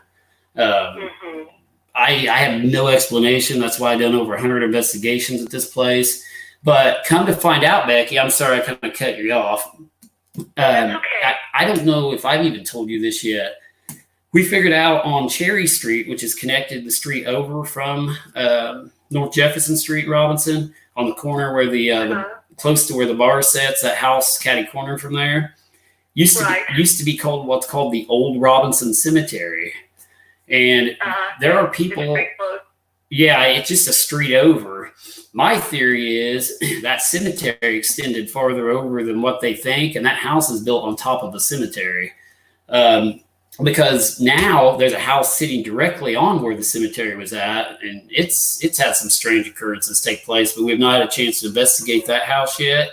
But it used to be called the Old Robinson Cemetery, and it was the Legault or Legault family. It's pronounced both ways. Were buried underneath there. Their stones were just thrown away, and the bodies were kept there. Some of them they supposedly moved, but they have no record of that. But they can't find the stones either. But now, we've got another house with another house sitting on top of a cemetery that they destroyed. And that's something I don't understand. How do you destroy a cemetery, a city cemetery, which was the Old Robinson Cemetery, and put a house on top of it? But it's happening. People have no respect. Yeah. Poltergeist. Right. That's poltergeist. Yeah, definitely. But yeah, the Historical Society, Crawford County Historical Society, put out an article on that cemetery too about how there was people buried in there. And I think it was mostly kids. Some people recount seeing some stones with the name Legault or Legault on it, but they cannot come up with where they went. But we are still uncovering information that could lead to why that house was so haunted to this day. We're still picking up. There were so many layers. Yeah, we're still getting that haunting, in layers, like you're saying. Wasn't Legault the one that the land was actually deeded to? Yeah. Yeah, it was the... that was the land that was platted to make Robinson. Exactly. The original plat, wasn't it? Yes, that's what I was going to get at. Yeah, that... Oh, I'm sorry. No, on your story. I forgot about it. Yeah. That, like Becky's saying, that plot of land or whatever was the original plot of land that started the city of Robinson. We found in the deed of abstract. So in that general square in that area in there. So it was an old, piece of property anyway. And on down by the library, the Archaeological Society believes that there's an ancient step mound there, to where it's a Native American step mound. So the library area that whole area is just creepy. There's been reports of the house across the street from where that spook house set being haunted. The whole area, it's like a big triangle of paranormal activity. So, but I'd say just about every house on that street, I've gotten information from various owners that said that they're just about all haunted. yeah, So I agree with you totally on that. And this is something that Jason needs to bring up too. He's talking about going to deeds and plats and stuff like that. We do try to do a lot of historical information. We dig into the history of every place before, if possible, before we do an investigation, to help us try and figure out why there is a haunting there, possible haunting there. Mhm. And I love that part. And part of it is because Jason says I've lived part of it, but we won't go into that. yeah. We joked that Becky's so old she came over on the Mayflower, but Yes, and I'm going to admit I'm the oldest member of the group, and my unofficial title is Den Mother. So, but I love the history part of it. When we were doing the investigations of this, Betsy Reed, the cemetery where she's at, I have the luck of knowing Jason, who's done a lot of information, and I also know Rick Kelsheimer, who has written a nonfiction book on it. So right. I've gotten a lot of information from both sides. I've gotten to see the original court papers of Betsy Reed. There are now books out that have that information from, I believe it's the Lawrence County Historical Society. But when Right. Jason and Rick were both doing the information for the investigations and the book, that stuff was not available unless you actually went and looked it up in the courthouse, the historical library, wherever. And they both, Jason does a great deal of studying on information like that and for the history, but sometimes you can't always find information on all of the historical sites. Right. In the case of this house that we're talking about, the Robson Spook House, my theory is I think it was rented out at one time. And probably that's why some of the people that are haunting it may not show up in the plats, because it was rented rather than owned. Right. But I don't know. Jason could tell me that. But also there was another interesting feature of that house. The basement was all dirt. It was not paved in any way, although it did have like a furnace and everything. However, there were two body-shaped mounds in the basement that we never were able to explore. Yeah, we actually did explore it one night, Becky. Okay. You may not have been there, but yeah, we. He hid a lot of things from me because I'm old and try to follow the rules. But Yeah, we actually what she's talking about. Yeah, there were two lumps in the basement that looked like bodies were buried there, and we had a couple other psychics that were on our haunted tour tell us that people were buried in the basement and buried in the backyard. And that was my curiosity. We did get permission from the owner and one of the individuals that let us in to investigate. I'm going to mention his name, but he did dig into that lump a little bit to see if there was anything in there, and we could not find anything. So I don't know, there may have been something deeper, but I don't know. We dug down about 2 feet or more into that lump, couldn't find anything, but it probably wasn't the best forensic investigation done. But, we didn't find anything to our knowledge, but they claim there was somebody buried in the backyard too. And if my whole cemetery thing is correct, there was lots of people buried there, Yeah. But yeah, go ahead. No, anyway, I was just going to say, there was a lot of things we couldn't investigate as much as we would want. We didn't get to dig all the way down, apparently. Right. But I had always thought that there was probably people buried down there and in the backyard too, because I think they were murdered. But anyway, that's just a theory, and it's probably never going to get proven now because they bulldozed the house into the basement and covered it up and built a prefab over top of it. Yeah. So unfortunately, yes, I should have I've bought. always wondered though if somebody hung around and haunted the prefab though. Yeah, I kick myself every day for not buying that thing because Dave offered to sell me that house, and if he would have, I would have still had it. We would still be doing haunted tours there, but it needed a roof, and the roof was going to be $10,000 alone. So it was an old shaker style roof. The wiring was bad in it, but I kicked myself for not buying that thing. We also looked into buying the old insane asylum in Robinson, Illinois, but it was so full of asbestos, it would have been a health hazard for us to do haunted tours and investigations in there. So we were going to buy the old Allen. It was the old Allen Sanitarium in Robinson, Illinois.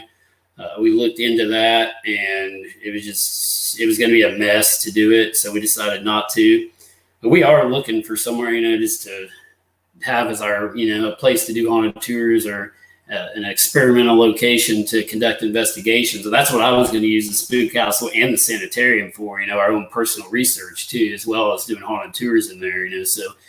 But it didn't happen on either occasion just due to the circumstances of the building and the asbestos in the sanitarium. But they tore it down, unfortunately, now too. But a couple haunted locations we'll never have back in Robinson, Illinois, unfortunately. Right. Well, there are others too. Restitution Church, that was another schoolhouse too, right. Even though it was a church. Mm-hmm. Yeah, the church was. It was a scary place. Was that? Yeah. So, what, Becky? I guess what is your most, vivid or best encounter of something you've ever seen, apparition-wise, paranormal-wise? Well, I guess there's going to have to be sort of three. Two of them happened in Baker's Cemetery and one in. Trying to think of the actual name of the cemetery. It's Hatchet Man Cemetery. Yeah, Hatchet Man. Mackie. I can't remember the actual name for it. Yeah, I think it was Hatchet Man. Yeah. Anyway, and actually, two of these events happened back to back on nights on the tours. Baker's Cemetery, I've had two really strange encounters. I had taken my brother down to see Betsy Reed's grave.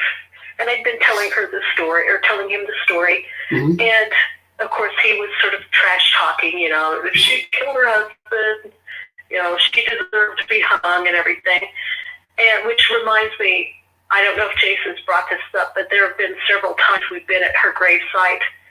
And the first time I remember was on one of the anniversaries of her hanging. Yeah. We did an EVP session. Yeah, we're actually going to do a whole episode on that. Yeah. Well, I'm going to say I am about half deaf because I am older. I have allergies and everything, so I don't hear as well.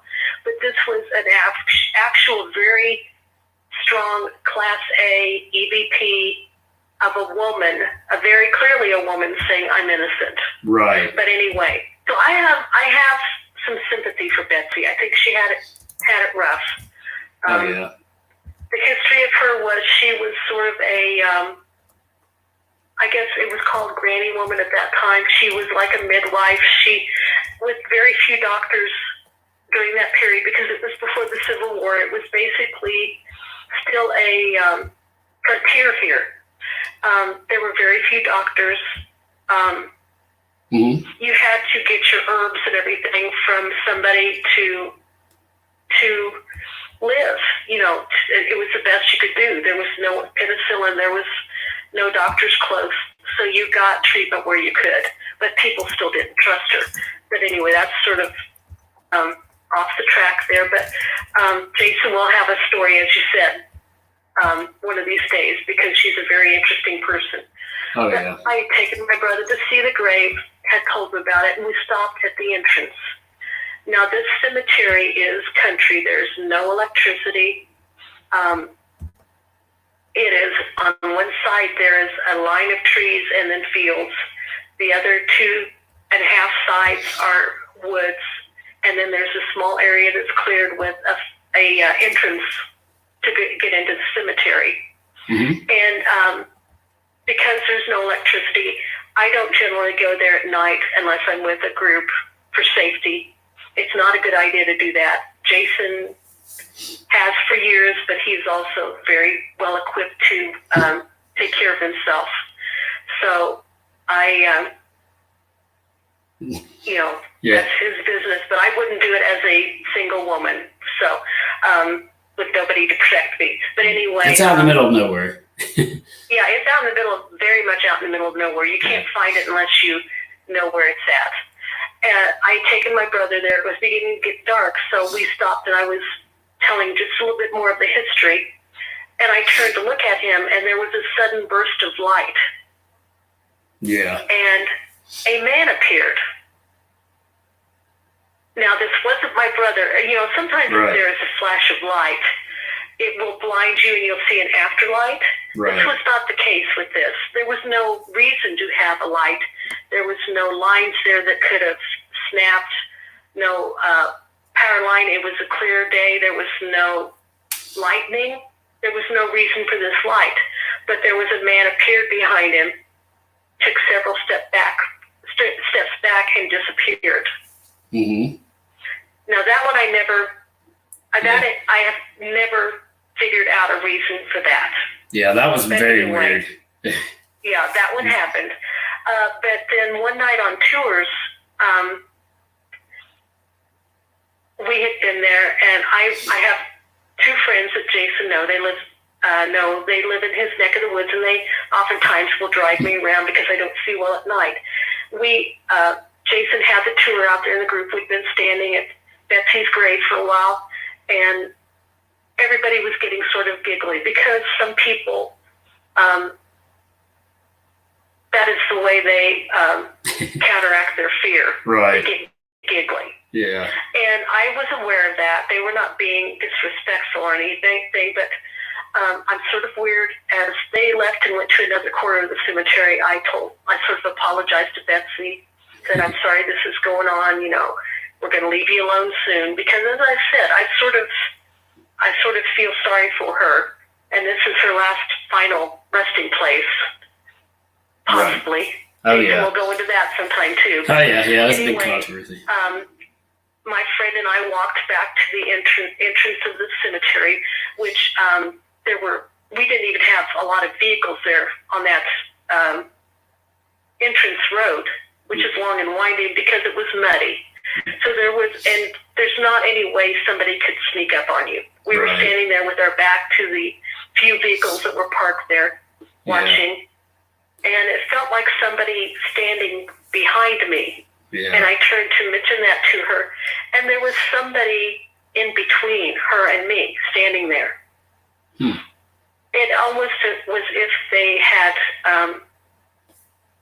overlapped her face, which reminded me of what Ben was talking about. Right. And I was there the night that happened to Ben. Yeah, you were there. Yeah, you were, weren't you? I forgot about that. Yeah. In fact, I actually let him out of the cemetery because I was beginning to get a little worried about him. Oh, yeah. So I probably Ben's possession. did the thing a little bit sooner, but being the mother hen I am, I walked him out of the cemetery. Yeah. But anyway, I was standing there, and it startled me, so I jumped a little bit. But I did get a very clear view of this person. She was about the height of my friend, but her hair was different. It was parted in the middle.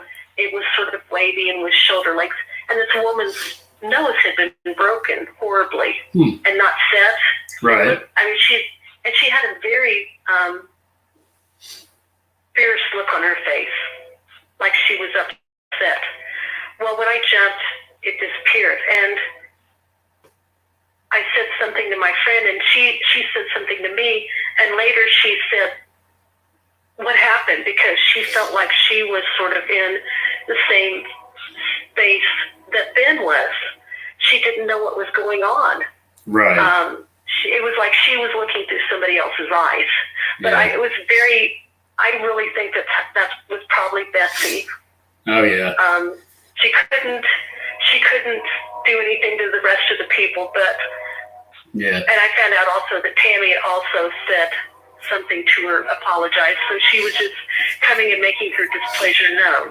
Yeah. But it was a very strange experience. I have no explanation, and I know I've mentioned it to you before, so that's why we're investigators. We want to find out why these things are happening. Sure. But the next night on the tour, we had went to Hatchet Man Cemetery, I believe. Right. And we had walked up the steps, and there are some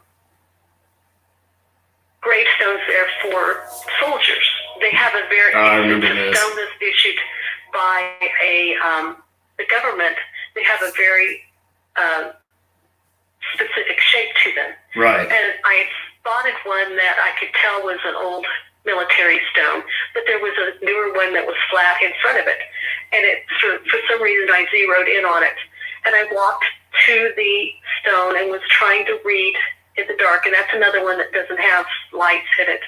Uh-huh. I was trying to read what the names on the stone, and the ones that were on the military stone were too old and worn. I was trying to read the ones that probably family had put in. I felt somebody walk up on my left shoulder and turn, and there was a Civil War soldier standing there. Oh yeah. I could tell his uniform. He was Army, because I could tell from the insignias on his hat. He had the actual, I don't know how it's pronounced, but it's K-E-W-P-I, Kepi or QB Right. or something like that. Uh-huh. Anyway, and I could see on the front, I could see insignias, but I couldn't tell if it was cross sabers. Yeah, so you saw you believed to be a Civil War soldier, right? He was he was in the actual uniform. Yeah, that's cool. Anyway, I remember he was not that. turned towards me. Yeah. But he was looking at the grave too, so I was assuming it was his grave. And afterwards, when I realized what it was, I looked down again and looked up, and he was gone. Oh wow. However, I have a friend who is in the Historical Society in that county, which I believe that's Clark County. Yes, right? it's Clark County. Right, Yeah? okay. Clark County. So I asked her, because she was familiar with all the cemeteries, I asked her if she would know of something. It actually happens, her daughter can see ghosts. And she said her daughter had seen one wandering around that cemetery that had his arm blown off. Oh, really? Which, that's sort of and I said, well, I don't know. I don't think this one had his arm blown off, but I didn't know. Because he had his right side to me. Yeah, I didn't know about that story. The arm blown off. Anyway, I talked to her. When it got warmer, I didn't contact her I didn't think of her until November, because this was the Halloween tours. Right. And it was too cold to get up there because she's got arthritis. So during the springtime, she went and checked it out. And she looked up all the ones that were in the cemetery, and she knew exactly what stone I was talking about. And the interesting story was that this gentleman buried there had been a German immigrant to the United States, and he was very, very proud to serve in the Civil War for his adopted country. Although he lived to an old age, he lived through the war, her theory was that he had actually shown himself, because he was so proud to be a soldier for the country that adopted him and allowed him to come and become an honest person, have a landowner and everything. He owned a lot of farmland there. Sure. And she and her husband actually rented farmland off of that family. That's interesting. The person that was buried in that grave. So, that's cool. Yeah, it's interesting. It's nice to have people in the different historical societies around to get information off of. So, because I didn't live during that era, Jason. Sorry. Yeah, we're still. I wonder. I don't know, Becky. But another little joke we got with Becky is we'll say she's missing because we went to the old Mansfield Reformatory in Ohio to do an investigation at the old prison site where the Shawshank Redemption, where that was filmed, Becky. Yes, part of it, yeah. Yeah, there was a movie film there, if you guys are familiar with that, but it's an old haunted prison we investigated in Ohio. And it's been on TV several times, but we lost Becky. We were on this investigation. I lost all radio communication. This place is huge. I got lost in there. We're trying to find Becky. I mean, that's way back. If you guys want to go watch our live feed on that, I mean, that is like, I don't even remember what year that was, but we did do a live investigation there. I mean, that was, what, 4 or 5 years ago? Yeah, at least 4. Yeah. Maybe 5, yeah. But I'm like, Becky, you got a copy? Becky, nothing. And we go down. Becky's sitting in solitary confinement, the most haunted, freaky place in the whole cemetery. And she's just sitting there like, I'm looking for ghosts. And well, there was one there that was trying to get me to come in. I didn't go all the way in, but By that herself. was what I forgot about. They were doing the tour of that for us, and we went through solitary. And I turned around and checked, and Jason Dickerson was standing behind me, and then there was somebody else standing behind him that was about half a head taller, but I couldn't see that person. And we finished the tour, and I came out, and that person wasn't there. Yeah. Behind Jason. Jason was actually the last person in that group. And come to find out, one of the guards had been killed just outside that area. Yeah. By a prisoner. So I really figured he was just escorting us through, but I don't know. But yeah, we have this running joke now. Anytime we investigate somewhere, we tell people in the live feed we're looking for Becky. So yeah, they thought they left me there for a while, but I ended up finding my way back to Illinois. So, but yeah, it was a good time. We got a lot of stuff we can talk about. But yeah, we're definitely. Becky, did you have anything else you wanted to say here? I had one more question for you real quick. I wanted you to talk about, though, kind of cut you off there. Okay. I want you to tell everybody, too, about the articles you write. Can you talk about the magazine? Do you still do that, or are you retired from I sort of took a hiatus from writing Okay. for a while. One of my brothers was ill, and he died in January, so I hope to get back to that. Sorry to I hear was that. helping take care of him, but I did write for several years for a magazine called Bella Spree, Yes. and the column was called Everything I Need to Know I Learned at the Haunted House.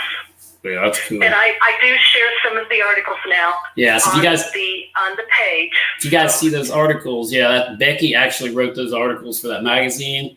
So definitely check those out on our Facebook page. That's why I wanted to bring that up. You know, she does a good job writing and telling her stories and everything. So, but yeah, keep going, Becky. Well, anyway, I'm not very technologically advanced. My term for myself is almost Amish because I don't use the technology very well. But yes, I know it's funny, and it's nothing against the Amish. They're wonderful people. They just don't use technology. Right. But anyway, I depend more on our regular senses because we've had so many investigations where something strange has happened that don't fit in. It doesn't fit into the area or the time. The cemetery up in your area that we go to all the time, Jason, and I don't know if you want us to mention it. We had one incident up there one night where a bunch of us had went out and ended up in that cemetery, and everybody else went home. Yeah. But you and I were there. We were standing there, and I actually felt something go through me. Right. Which I've had that before. And I sort of jumped, and you asked me what I heard. Mm-hmm. Because you hear things. And I hadn't heard it, but I had felt it. But it wasn't something that should have happened. It wasn't something that was normal for that area. We started walking out, and we stopped at the flagpole. Right. You turned to say something to me, and when you opened your mouth and started to talk, it was like it was the middle of winter. I could see your breath. Yeah. However, this was August. So we had sight, feel, and we used our regular senses to see that something was out of the ordinary there. And we didn't have to use gauges, EMF meters, digital recorders. We knew something was not right there. Right. And I think sometimes if we use those also, it gives us an idea of what is going on.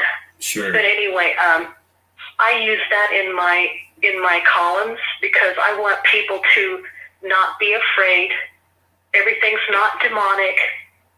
If you see a dark shadow, that doesn't mean that it's a demon. It just means that there's not a lot of energy there for them to make themselves known. Yeah. They're just people without bodies. Exactly. And so I want people to understand and relax and find out what's going on and not fear it. Right, that's a big thing our group is real adamant about. It's like we do not believe in, these dark, evil things that you see on all these TV shows. And again, we were doing this before the TV shows ever came about. It's like these TV shows have ruined the new groups of paranormal investigators coming into this field because everything is evil. Everything is demonic. Everything's a demon. Oh, it's evil. I'm getting possessed. That just doesn't happen. It's like Becky's saying, it's people without bodies, it's people that live here are loved ones, that's passed on. We're trying to communicate with individuals that's been here and they weren't evil in life. So, they aren't going to be evil in death. But, if you had a guy that was mean in life, he might be mean in death, but that doesn't make him evil. Even suicides and locations where suicides have taken place. That's another big argument I'm having with one of these guys that says, oh, my house is the most evil, most haunted house in North America because the guy committed suicide in there. That does not make a place evil. There may be activity, sure, but, the guy was probably depressed, had family issues, and that doesn't make it a location or a place evil due to the fact that a person committed suicide there. Doesn't make it paranormally active. It could. I'm not going to lie, but it doesn't make the location evil. Everybody jumps to the conclusion that anything black or anything shadow-like figure is this evil or demonic spirit, and it just that also goes into religious viewpoints. We're not going to get into that on this show, but everybody believes that black is evil, so it usually is not the case. It's usually, like Becky just said, people without bodies. I'm glad she touched on that because that's one thing we really stress in our investigations, that don't be afraid. We've had people call us wanting to move out of their house because of the stuff they're experiencing. I can't just sit and say don't completely freak out because I know it's scary to people that aren't used to this stuff. But yeah, I'm glad you hit on that, Becky, about the evil thing. It's just it's people like having without a bodies. roommate you can't see. Sure. Yeah. Exactly. Well, I'm going to go so far as to say one of my theories is that every place is a little bit haunted because. Just like we leave physical DNA there, you can leave spiritual DNA there. You think of a place like a battleground as having a lot of residual energy there. Yeah. It's not, but it's because of what happened there. It doesn't have to be something traumatic to leave that energy. We've been to places where there have been people have seen a woman going up and down the stairs every night at the same time. Right. More than likely, that was the energy left by a woman that was going up, and maybe a mother that was going up to check on her children every night at the same time, putting them to bed. And maybe she died early. Yeah. She died young. So there's a lot of different kinds of energy, which I know Jason will get into eventually. Oh, yeah. I think every place is sort of haunted. Yeah, we're going to get into a lot of stuff on this show. It's going to be educational. It's going to be interviewing people. It's going to be interviewing other paranormal investigators and getting their opinions so you guys can see other investigators' opinions versus ours. Some people are ghost, and we're like, we try to debunk it.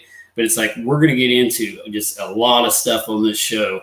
Education is going to be a main goal of mine, to get some of these ideas out here, because of the way the TV shows have warped people's minds, and on the way people investigate. It's old school. There's so many devices and contraptions being invented out there right now too. Like as far as ITC research goes, that are just completely bull.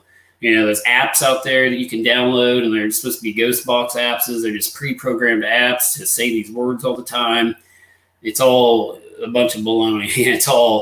So we're gonna blow the lid off a lot of these fake things going on out there with paranormal research.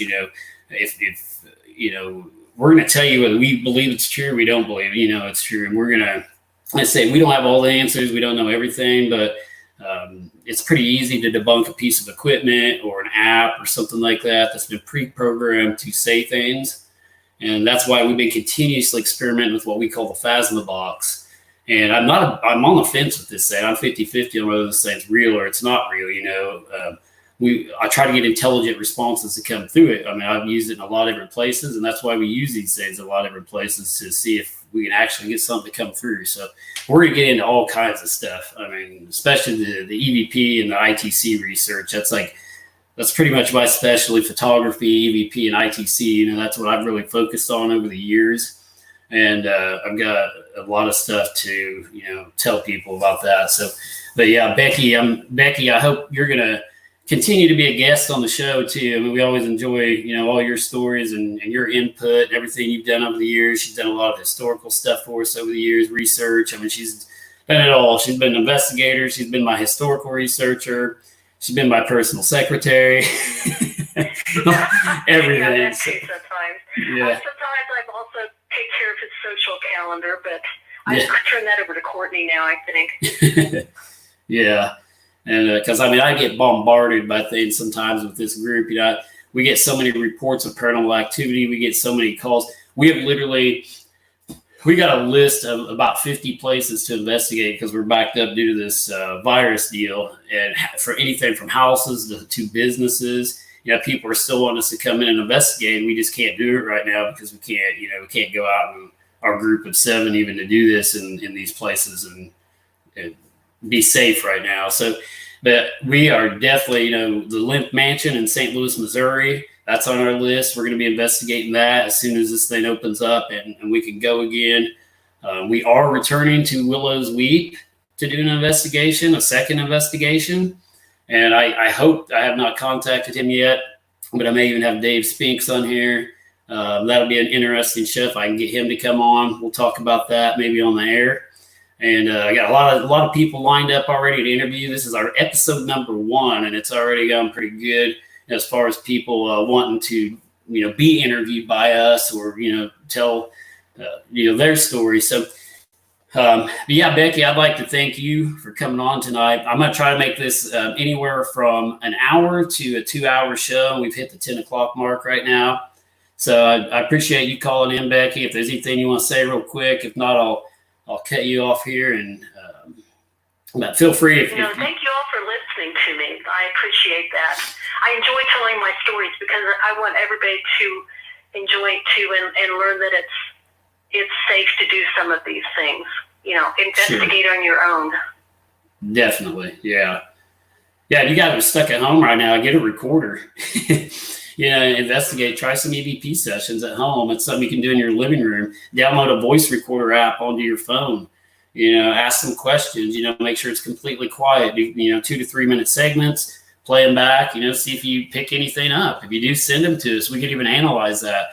I do a lot of EVP, I analyze EVPs too through Adobe Audition. So if you guys ever pick anything up, you can send it to me as a sound file and I can actually analyze that for you, look at it, see if I think it's anything or not. That's not a surefire way of determining EVP, but I got a pretty good idea after looking at so many over the years. But definitely, send us that, if you pick anything up. Yeah, Becky, I'll go ahead and cut you off then. And again, thank you so much for being on. That was an awesome interview. We'll have her on in the future again, several times probably. She's been on my team a long time. We've got a lot of stories. We could sit here and talk all night. So. Well, thank you very much for having me on, Jason. And I hope to be able to start getting in on the investigations again when the virus stuff is over with. So you stay safe, and I'm going to get on there and listen now, too, along with everybody else. So thanks a lot, everyone. Bye. Thanks, Becky. All right, guys, that was Rebecca Knighty. We call her Becky. She's one of my longtime investigators, been with me for years. So good interview by her. I appreciate her coming on. But yeah, we're going to try to do this show, like I say, every Sunday, guys, at 8 p.m. Central Standard Time.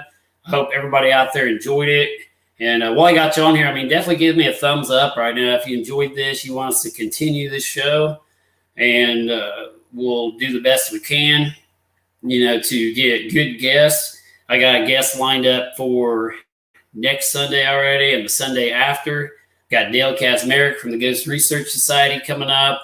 We've got Joe Turry out there. He's going to be on here on the 17th, getting a lot of thumbs up. So looks like I hope everybody enjoyed this. So yeah, we're gonna get Joe Turry on here. If you guys don't know, we made a little movie and documentary with him on the hanging of Betsy Reed, a little bit about what Becky was talking about tonight. We're going to have him on there and interview him regarding that. So that's going to be really cool. And Dale Kazmarek from Ghost Research Society, he's been doing this longer than I have. So that's going to be an extremely awesome interview coming up next Sunday. You know, we like to learn from everybody too, especially, you know, the pioneers in the field. And Dale is definitely a pioneer in the field of paranormal research. So we're going to have him on. But so keep watching. And if you guys have any ideas, you know, let us know. If you want to see something on the show, you know, you got a specific person you want us to interview, maybe you think it'd be interesting, send us some comments, send us some feedback. Yeah, thank you guys for watching. Everybody's saying great show. Doit, Jen, Chris, Christopher Braxton's watching, Paula, Karen Cat, everybody out there, Jen and Doit, Rob Lee Eagleton. You know, thank you guys all for watching. And we're going to do this thing again next Sunday, hopefully better. We're going to try to fix our audio problems when we interview people. We'll do a lot of testing on that. So this was episode number 1. Hope everybody has a good evening, and I will see you guys next Sunday at 8 p.m. Central Standard Time.